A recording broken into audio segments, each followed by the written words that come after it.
Okay, here's video number 2. I said I was going to do 3, but actually I think I covered points 1 and 2 pretty well in the previous one, so I'm only going to do this one.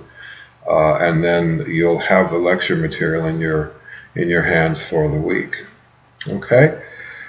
The next essay we're going to write is called a critique. And that is a piece of writing in which you take an argument, which you'll select yourself, and then you examine that argument for logical soundness and whether it's believable and credible. So this relates back to the other exercise we did last week, in which I asked people to make up some crazy thesis statements. And there will be a discussion this week in which you can vote on which ones you think are the craziest for the 5 points extra credit. But a couple of people said global warming is caused by space aliens, and that's exactly the kind of crazy stuff I was after, because it's funny and we got a laugh out of it. But the serious side of that is you see crazy claims like that all the time in advertising and public rhetoric. And so the next step for the person that, if that were a real essay, the person who said it's caused by space aliens, the next thing that that person would need to do, if this were a real situation, is you would have to find evidence and logic to support your position. Otherwise, a rational reader would find you not credible and would simply stop listening. So as outlandish and crazy as that thesis is, you're bombarded with thesis statements every day just like that. And so the rational person is going to stop and say, wait, there's no evidence to support this assertion, so the source is not credible. I'm wasting my time listening to this person because this person offers no evidence. For instance, buy this car and you'll get laid more often. That's how advertising works. Well, will you? No. So you would be asking, if you were going to buy a car based upon the fact that it's promising that you're going to get laid more often, the rational person would next ask for evidence. Show me why I should believe you. Listen to a political speech. Assertions without evidence. Rational people should be asking these politicians, show us the evidence, or else you're not credible, we're not going to believe you. And I'm not being partisan here. It happens on both sides. So the beauty of this assignment is it sharpens up our skill in searching for evidence, and then our bravery in asking for it when we don't find it, and our ability to reject, excuse my French, bullshit because it's unsupported and provides no evidence.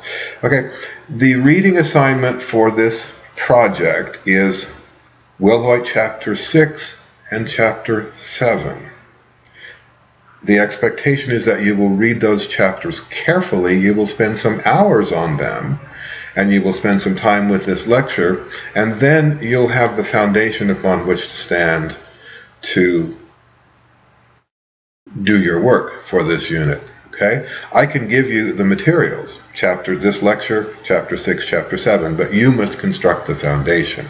Okay? This essay is not due for 2 weeks. There's no formal writing due this week, and you will get an assignment sheet if I get to it this week, but for sure by next week, so you know exactly what you're working toward. But the basic premise is you're going to choose an article, and you can choose it, or I could provide it for you.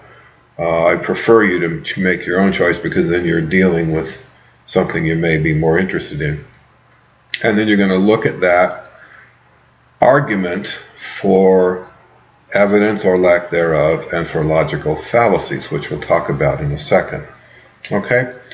So there are basically 2 kinds of evidence that one can present in an essay.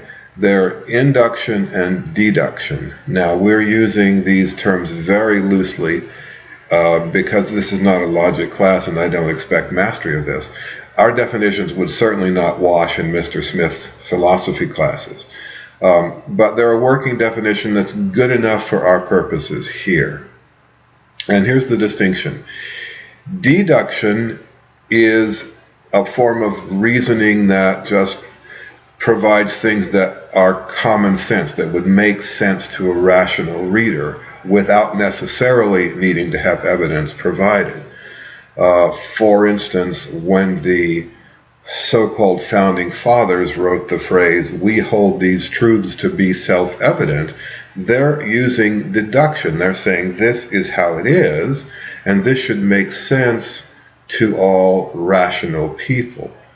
You know, you can argue whether their deduction is valid or not, or whether it works or not, but that's the idea. The idea is that you make a statement which should make sense to all rational people, which all rational, intelligent people would accept. We hold these truths to be self-evident. Okay? That's deduction or logic. We're using the terms interchangeably, and they're not interchangeable at all. But this is good enough for our purposes. The other kind of evidence that one may provide is hard evidence, data, facts and figures and so forth. This is called induction, or the scientific method, where you start out with a hypothesis. You say, well, if I run a current of electricity through a glass of water, it will separate into its hydrogen and oxygen atoms. And if I do this 1,000 times, then I can say, well, it's most likely on time 1001 that the same results will be produced. So I'm providing evidence, observed evidence, for my assertion. That's induction. That's also called the scientific method. So there's logic and there's hard evidence. There's deduction and there's induction. Okay? To present an assertion without either of those support systems means you are not believable, you are not credible, and a rational person will not listen to you.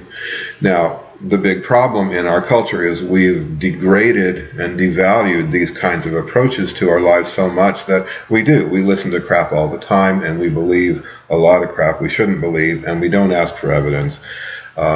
And the passivity of American citizens is what's killing us, one of the things that's killing our culture. So we need to do better than that. You and I are educated people. We need to do better than that. So, number 3, the kind of either bad logic or bad evidence, one category of ways of categorizing these things, that's a tautology, is what are called logical fallacies. And they're either fallacies in logic, fallacies in deduction, or they're fallacies in evidence, fallacies in induction.